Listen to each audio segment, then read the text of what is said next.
नव्या मंत्र्यांची आता कॅबिनेट बैठक देखील सुरू झालेली आहे। नवे मंत्री नवे निर्णय घेतील, नवे सरकार पहिले निर्णय घेणार।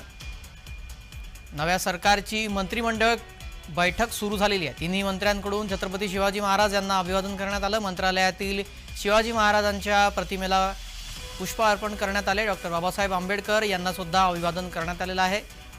राजमाता जिजाऊ यांना सुद्धा अभिवादन केलं।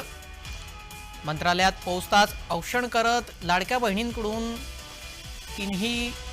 तिघांचंही स्वागत करण्यात आलेलं आहे। मुख्यमंत्री आणि दोन्ही उपमुख्यमंत्र्यांचं मंत्रालयामध्ये जोरदार स्वागत करण्यात आलेलं आहे।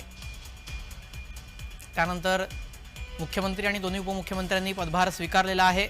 नव्या सरकारच्या मंत्रिमंडळ बैठकीलाही सुरुवात झालेली आहे। नवे मंत्री नवे निर्णय घेतील, नवे सरकार नवे निर्णय। पहिला निर्णय या मंत्रिमंडळाच्या बैठकीमध्ये काय घेतला जातो ते पाहावं लागणार आहे। यानंतर याची पत्रकार परिषद होईल।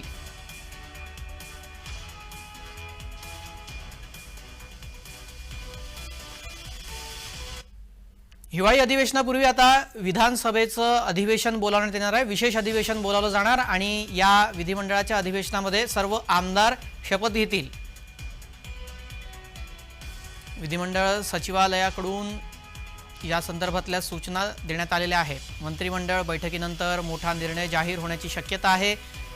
थोड्याच वेळात पत्रकार परिषद होणार आहे। महायुती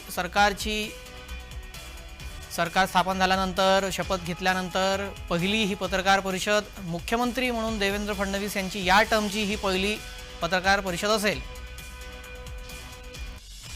नव्या सरकारचा पर्व सुरू झालेला आहे। तिसरी टर्म देवेंद्र फडणवीस यांची मुख्यमंत्री म्हणून